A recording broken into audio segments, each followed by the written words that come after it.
It was a warm, moonlit night on Sodor.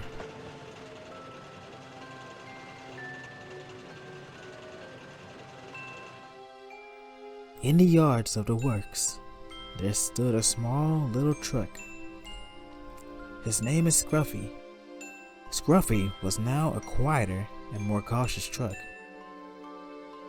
Soon a workman arrived.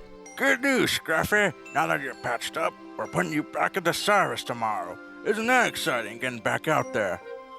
Yeah, I guess. Even though Scruffy was mended and in tip-top shape, he was still nervous to get back to work, and he was afraid to see Oliver. The next morning, Sir Topham Hatt went down to the Little Western to assign the engines their jobs for the day. Now engines, listen up. Yesterday, a part of the track along the coast buckled due to the heat. Please be very cautious as the tracks have buckles on the curve.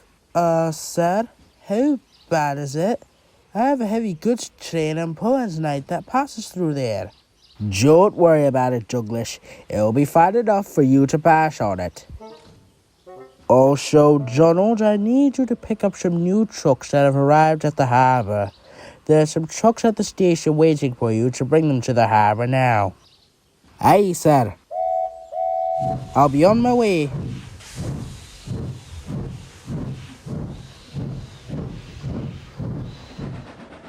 During the trip, Donald had to go over the buckled track with the new trucks. The new trucks thought Donald had bumped them on purpose and plotted a plan for when they were to go back over it. Say, aren't we on that heavy goods train tonight? Yeah, I see where this is going. How about we play some tricks with the engine on the bend? Soon Donald arrived with the trucks and marshaled them into the yard. The new trucks didn't give you any trouble, did they? Not even a peep. They came along smoothly. That's good. I better get these trucks onto Douglas's train then.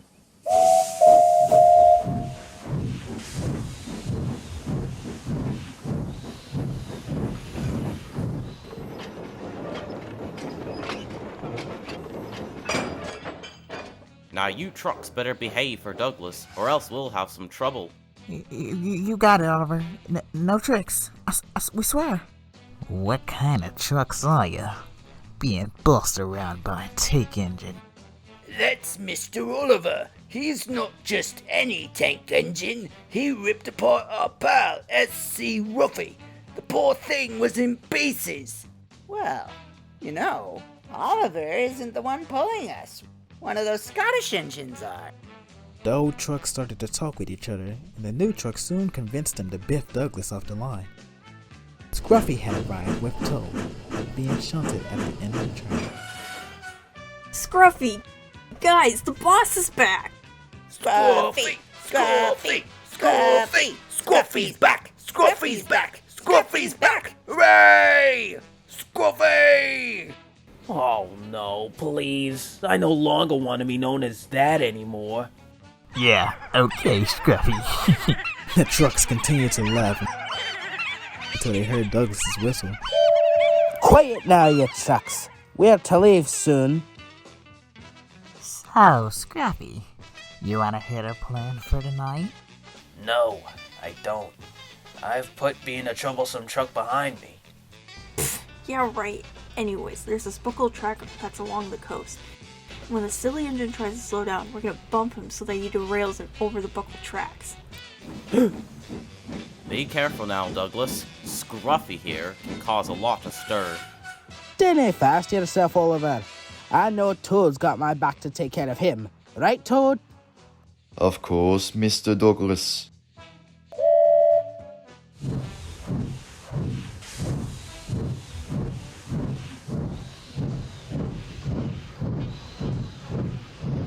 Toad? How many times do I have to tell you? You can just call me Douglas. Of course, Douglas, sir.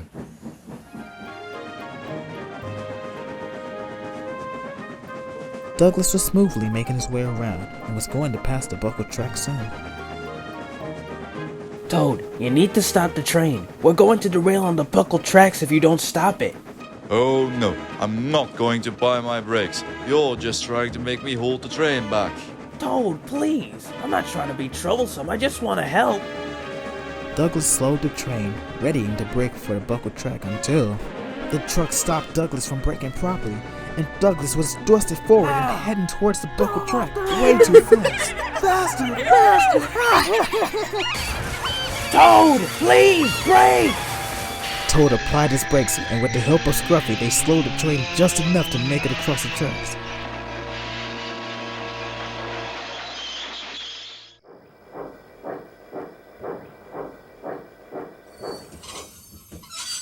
When the train reached the station, Douglas went to the back of the train to thank Toad.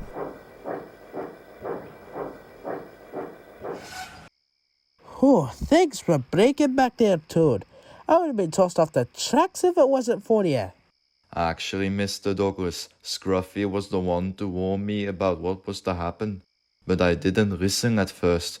Sorry about that. Oh, well, thank you, Scruffy. It's okay, Toad. And it's no problem, Douglas. Although, I have been thinking for a while now.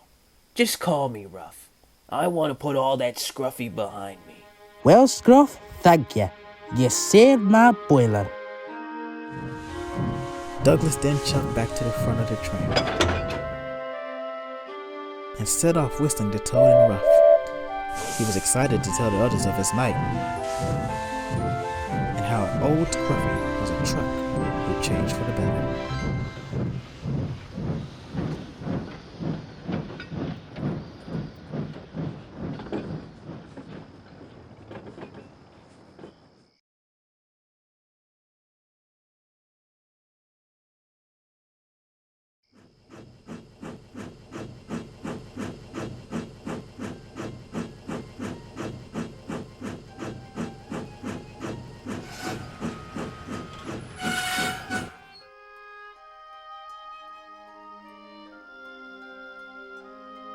Why, hello, Thomas. Don't usually see you down here. Hello, Edward. Thomas, is everything all right? You seem upset. Thomas couldn't hold it in anymore. I don't know what's wrong with me, Edward. Everything I do just seems to be going wrong. And whenever I try to fix one mistake, it just causes another one. It's just so stressful. I've barely been getting by, but how much more can one engine take? I don't even know if I'm strong enough. Edward was dumbstruck by what he had heard. He didn't realize Thomas had been dealing with this by himself.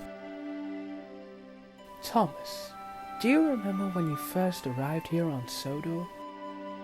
You were so eager and excited to show how useful you really were. From trying to handle some of the most troublesome trucks on the island, all the way to rescuing James when he had his crash. Yes, Edward, I remember. But what's your point? My point is, even in those high-stress situations, you weren't nervous about what might happen. Like with the trucks, you were able to stop right before the buffers. Not a lot of engines could do that. Then with James, you took control of the situation and gave those trucks a good lesson, all while getting James back home safely. Now if you ask me, that sounds like a really useful engine to me. Now, there's always going to be times where we get worried and a bit stressed. But know you are not alone. You have me along with plenty of friends supporting you. Thank you, Edward. I really needed to hear that. And thanks for listening to me ramble. Anytime, Thomas. Anytime.